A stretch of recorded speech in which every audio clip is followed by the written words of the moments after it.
suot-suot ano yung kakugnaon. Oh. Oo, pero, uy, naaman lagi ni, usa man eh. Naaman lagi ni. Naaman lagi na butang lagi dito sa tungas-tungas bukid.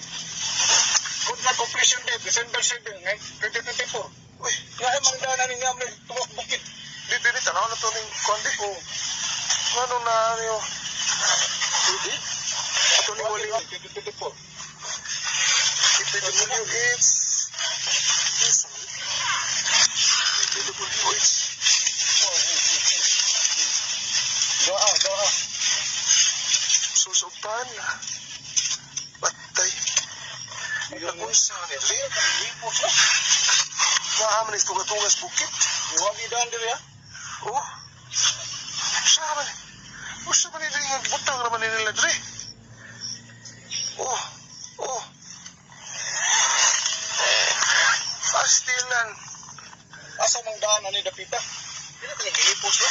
May pagbalik na ni. Tawag na. Joy. Maliya ni din kapita.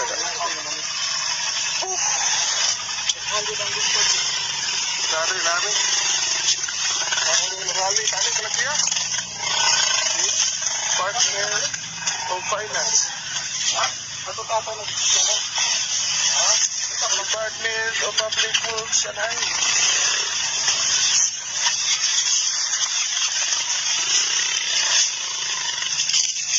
Program based on GAA. Pastilan taxpayer kaluoy na.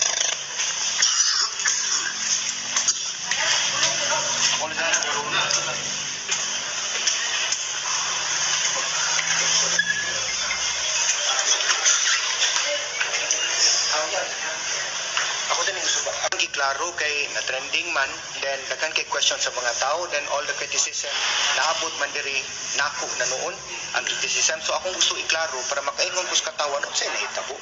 First of all, this is a project of DPWH. It's not a project of the city. It's a project of DPWH. Kaya nangita sila og road opening bag-o na dan gikan sa Kampinsa na pwede magian sa tao para moadto manipis. Actually, gusto nila himuon og loop. Ang pirmiro gi-construct karon ang gikan sa man-made forest na mutuyok padung sa Kampinsa. Kanang naman ay man-made forest, man mo left ka pasata. So, kanang gisiminto na napaykuwang. Nangita sad sila og laing road opening, mauning project ka. Mauning project ka na road opening para kung mag-landslide ang manipis na ay laing kaagian ang katawan. Mao na ang reason sa project. Kanina project na suspended. Ang ilang giingon na suspended.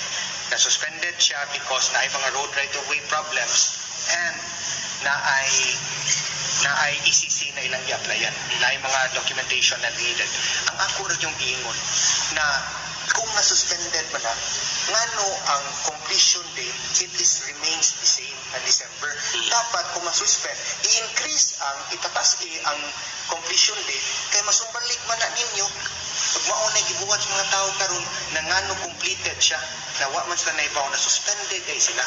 If suspended, then change the tarpaulin. Karon pagkagibaw ni Kubaw ko na naay daan na panghimuot para dili na simbako kung nailantad ang manipis na ilain kaagyanan. Kani naibaw ko karon na suspended kaya ko ang gitan-aw na daan is katumang yung gikan sa man-made forest na mutuyok gikan sa Kampinsa. This is a new road opening. Nai-request sa LGU ini. More on talks lang na gusto mi na naay laing daan na maagian ang katawhan kung landslide ang manipis. Pero pag-implement nila, naibaw mi. Pero wa mi kukaw na suspended. Maniwani na lang kadako ang problem. So, may insulto ni sa inyong part, kung gawag-gawag ka masulti nga, suspended eh. Ang ako na naman yun is they have to fix it. They have to issue a statement kaya tanang kritisismo na nagdrama. Pero wato mi karon sa area, tanawon lang na ako sa sitwasyon, basta kubaw po na it is suspended, karon ko na ibaw that it is suspended because for certain documentations. May buntag sa tanan no. Nag-ari sa mayor kay concern sa kuan katong concern sa na viral sa project nga mo nga sa first district. So na kuan siya gipangutana niya kung unsa atong katong nga projects ba kung within Talisay. So ang akong gikuan niya so far ang atong project is kuha na siya katong suspended, no? Ang project ang naa ditong naa sa billboard is katong naa sa end unta sa project na to, no? Tapos during our implementation that was May kung wala ko masayop ang notice to proceed na to na notice to proceed. Ang notice to proceed is May. Karon nga pag-mobilize na mo dito, pag ato nang nagsugod na may uguan, na kaproblema ta kay tungod sa kaning atong right of way isa, ang katong sa right of way, acquisition atong sa kang naiduha ka portion nga lote. And then after ana, naay kinahanglanon nga clearance sa CCPL o ang PAMBI nga requirement, which is ang ato nga area, kadto nga area is part siya sa Cebu Central Cebu landscape, protective landscape. Murag ingana pero sa ila na nga kuan, sa CCPL. And then after ana god, if we can secure the clearance from CCPL, iadto sad nato na sa board ngadto sa PAMBI, which is ang Protective Area Management Board. So mauna siya ang atong series of kuan kanang chronological sa atong pag-implement diha nga na-suspend nato siya, wala siya nato ma-proceed. So wala nato na-proceed, but still ang kuan niya is nag-secure pa ta og permit ngadto sa CCPL o PAMBI. Kay once nga matagaan ta og clearance ato, diretso na nato og implement ang project. So, kasi itong 49 million something, nakintak pa ito. Wa pa ito nakuhaan. Wala siya. O ang mobilization, ang kuan lang namo is naaman tay mobilization fund, no? Ang mobilization fund lang. Pero ang kanang giingon nga progress billing, wala tay gibilling ana.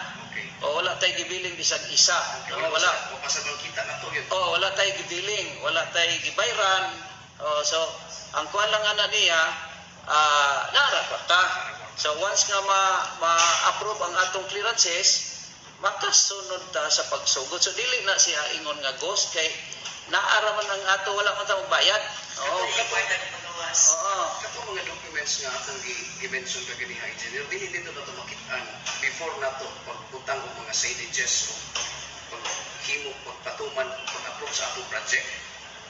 Asa ato nga mga documents. Katong sa environmental compliance ba to something? Oo. Ang kuan na niya, mangayo pa man tag permit sa ila. Ngayo tag permit. Pero di na ito makitana before na ito himuon ang project. Ang project nato na nakuan man gud nato nga murag sa ako lang nga kuan ba, murag kaingon man ta nga wala na day problema gud dayon, no? Oo. So during sa implementation diha ta magka problema na dayon ato. So wala tay gikuan nga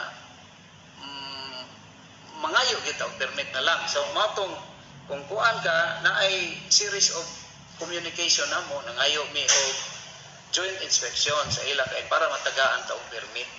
So actually asa gito ani mo sa mobilization fund o gani ang kwarta nga may possibility ko to magkasundo for the million.